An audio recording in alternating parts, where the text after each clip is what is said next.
Hello everyone, my name is Dyess Harp, and I'm here today to talk about safe fieldwork strategies for minority groups.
So, what are minority groups? I think that's a good place to start. So, minority groups or minority identities are race or ethnic groups, gender and sexuality. That could be, anyone who is trans or non binary or under the LGBTQ plus umbrella, anyone who is disabled or religious groups. And there's a couple other identities that could fit in here depending on where you are and what you're practicing.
Okay, so let's get into some real life examples. And I think specifically this is very important to look at because depending on where you are in the world, this can be very different. For instance, if you are in the south of the United States, a hate symbol could be any numerous things, such as burning crosses and other awful hate symbols that if you're not from the United States, you may not be aware of this. And, vice versa. Maybe you're in South America, working with someone and you don't know what specific hate symbols for your specific group or one of your students' groups are, but you may learn from other people. But what these kind of things can be that can put stress on these minority groups are hate symbols, as we just discussed, police violence, threats of extreme violence, charged language and slurs, sexual harassment or assault, and stalking. So, specifically, hate symbols, if you're from the area, police violence and threats of extreme violence can seem very obvious. It might be very clear, someone walks up to someone and says, because you're this specific group, I'm going to hurt you. Charged language and slurs, however, can be a little different. Specifically with transgender students, if you're not aware of pronouns or specific things that they prefer to be called, someone could target them on that. And it could appear normal, even though you may not specifically know that. Sexual harassment or assault is another big one because specifically with field work, especially with less people, there's been a lot of cases of women being sexually harassed in the field.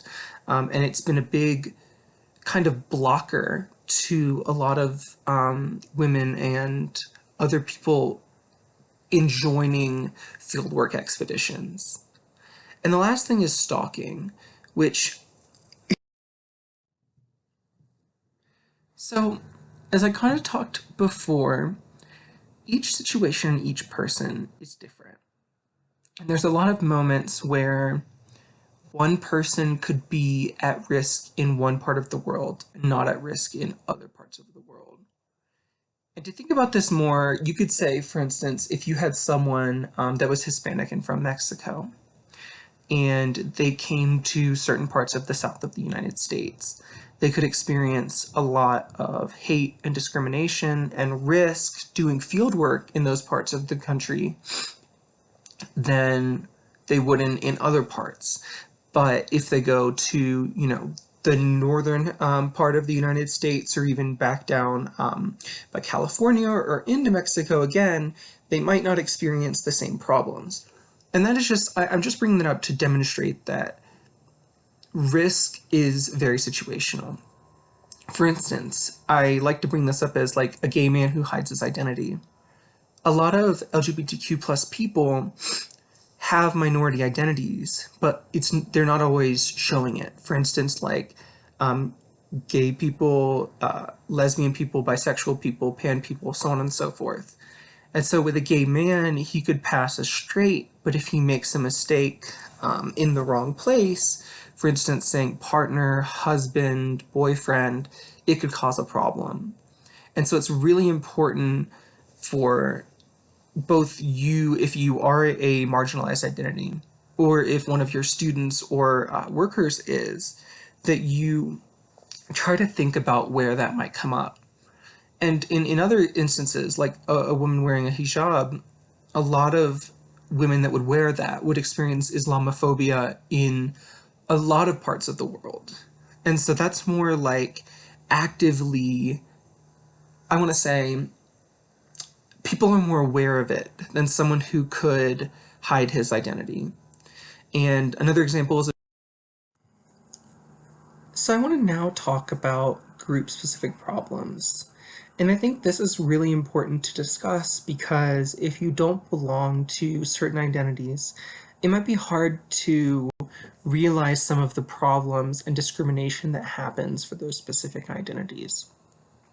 And this can come up in a lot of different ways, and this is nowhere near a conclusive list. With each specific identity, there may be different group-specific problems that could show up in ways you or others might not immediately realize. And a big one is sexual misconduct.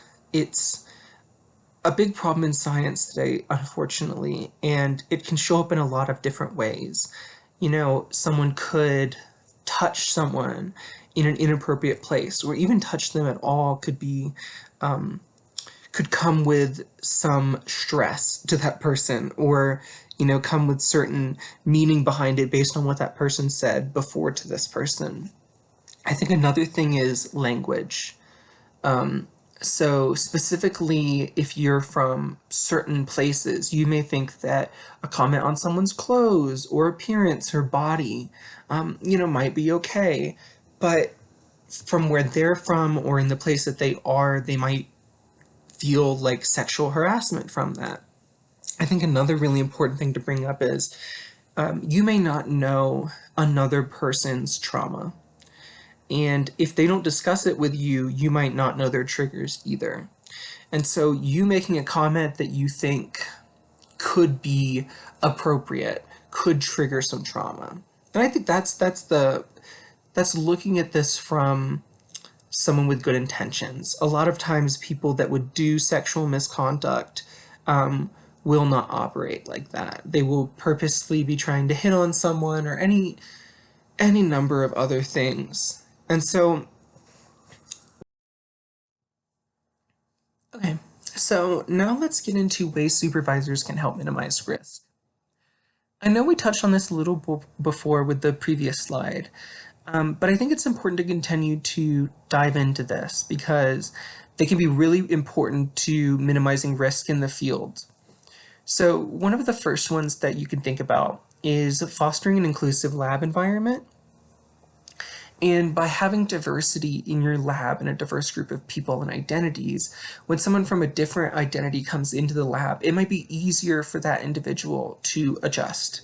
For instance, if you have someone who is of a certain race and they come into the lab and there's another person of a certain race, that might help relieve some stress, specifically with if they're worrying about whether certain members of their lab will say microaggressions to them or be racist to them or any number of other things. I think another important thing is to create a strategy before an event occurs.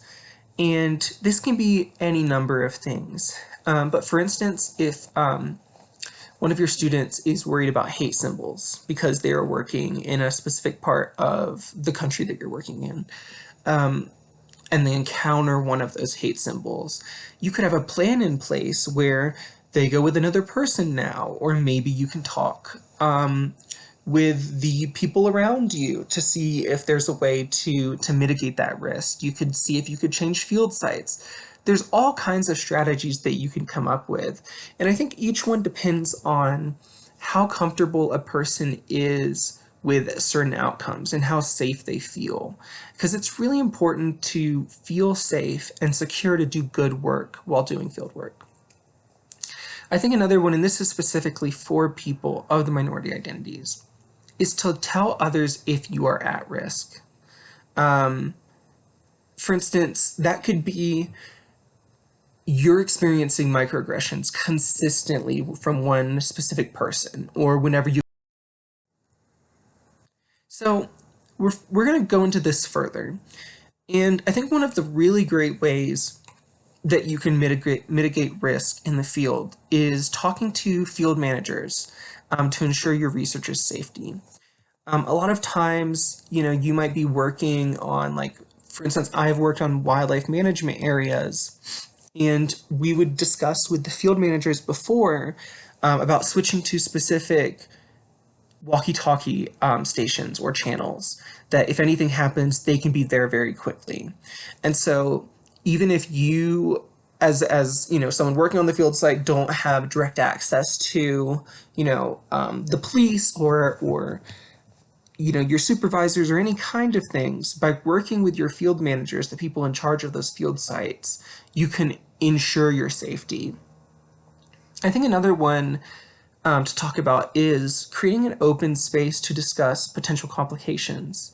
And this comes back to kind of the through line that we've been talking about the whole time, that a lot of minimizing risk for specific groups comes down to listening to those groups about what they feel could be harmful to them. Because I don't think that it would ever be possible to create a presentation about all of the problems that everybody encounters. And so having an open space to discuss things that you may not think of can make the environment much safer. And also, you got to think about how if you have not created an open space for other people, they're probably not going to be likely to tell you the problems that they're encountering. And the last one kind of goes on that further, which is just support your researchers or workers if there's a problem. I know we've already touched on this a little bit, but I just want to reiterate it because it's very important. You need to back people if they're saying they're encountering certain problems because you may not see that, but they do. So, what can researchers do? Well, I think the researchers can let the site managers know where they are and when they will be there. This is really important because if there was a problem, like I kind of discussed before, you can communicate with the site manager and be like, okay, you know that I'm already at this location. Can you please pick me up? There's someone who is harassing me or something like that. I think another one that's important is it can be scary for people in the area to see someone walk up with a bunch of equipment. And they'll start doing testing and they'll wonder what is happening. So if it's safe, a great idea is that you can introduce yourself to the neighbors or the surrounding people to see if they have certain concerns and try to work with them so that you can do the best research. This may depend though. This isn't always safe, and I don't fully advise this. It's very situational, and you're going to need. I would probably discuss with multiple people before you proceed this. Also, another important thing is don't travel alone. This is true for hiking. It's as much true for field work. You should go with another person as much as you can, because if there's a problem, not only just like targeted harassment or any other thing, but like if you run into a medical emergency, having an additional person there makes everything much easier. So do not travel alone. Um, Now I want to move on to also carrying your credentials at all times. Because if you run into a situation where someone is threatening you because they don't believe that you're a researcher or they don't believe this specific thing, by carrying your credentials, you can show to them that you do this specific work.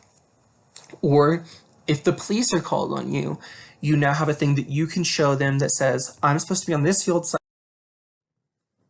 So research each of your field sites. That's a really important thing to also consider because you may have heard from specific people, oh, this place is so safe, or so on and so forth. Because they might be from a specific identity, they may not encounter the problems that you will, or one of your students or workers will. So research each of your field sites. Look into the history of the area. Discuss with your site managers again to see what they think, and that can help a lot in mitigating some of this risk. Once again, also let others know if you feel unsafe.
So, something has happened. What do you do?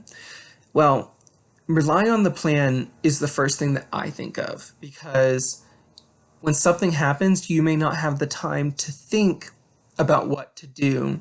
And so, if you thought about and you prepared before, it will allow things to go a lot more smoothly. I think that removing yourself from the situation or field site if necessary is really important also.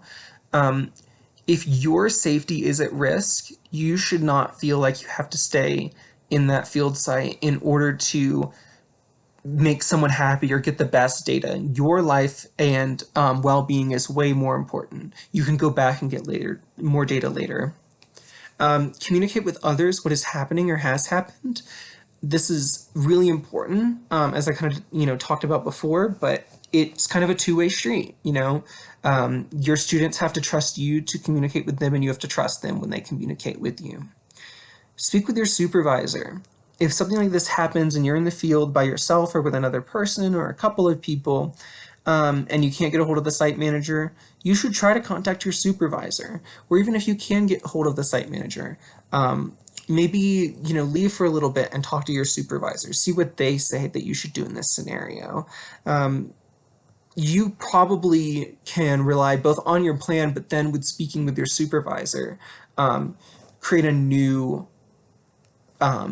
step-by-step plan for what you can do next now that something has occurred.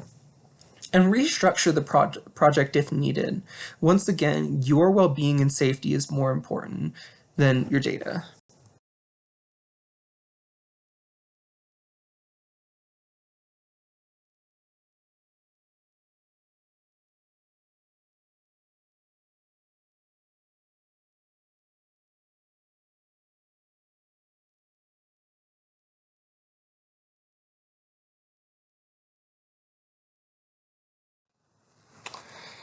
So now that we've kind of reached the end, I wanted to touch on why it is so important that we, deal with all these risks and make sure that we include people of diverse backgrounds.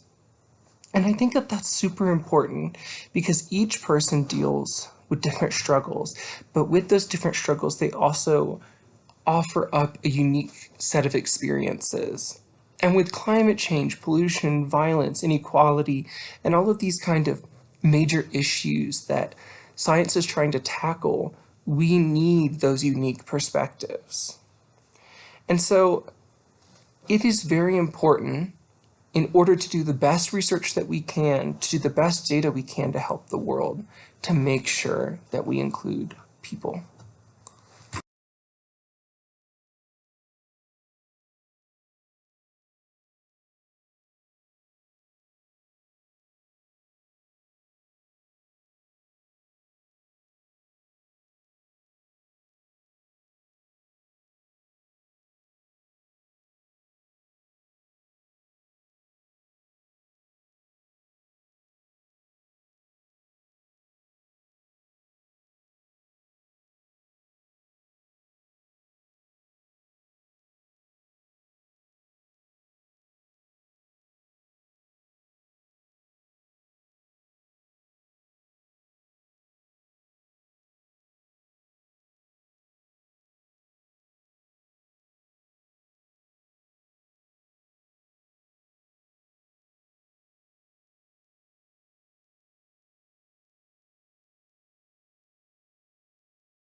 So here are my sources.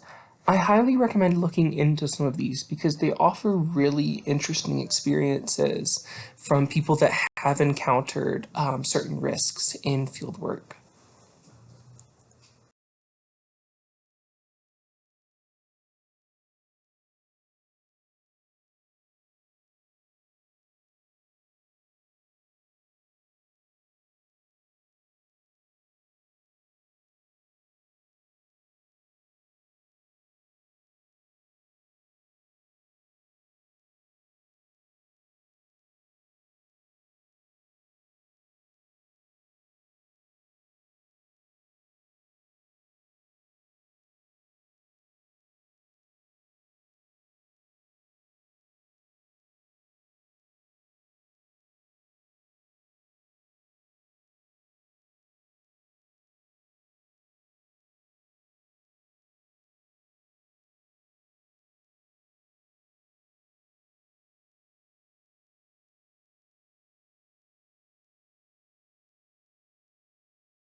I wanted to end this with offering up the opportunity for any of you that are listening to reach out to me and ask me questions.